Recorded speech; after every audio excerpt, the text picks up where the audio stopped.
on the homeowner's best friend.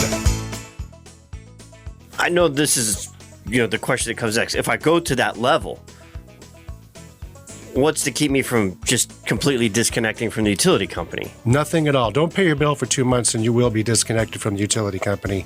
It's a myth. It's a myth that you're not allowed to be off grid. You are totally allowed to be off grid if you want to be, but there's really no reason to be. If you're grid tied, we don't discourage disconnecting yourself from the grid because you've got the benefit of that money the credits. Right? Sure. Yeah. And the stability of the grid there's something to be said for how stable our grid is here in the valley.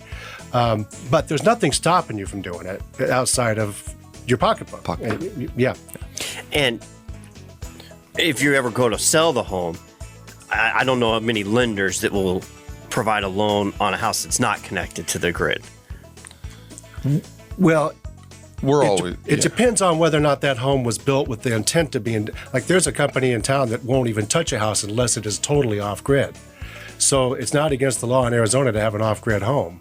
It's just was it designed that way or not? So again, we're not encouraging people to detether from the grid if they're already tethered.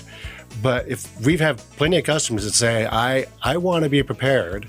It's not our everyday customer, but we run into it often enough that we can't call it rare either, where they want to be able to sustain themselves in the event of a long-term power outage.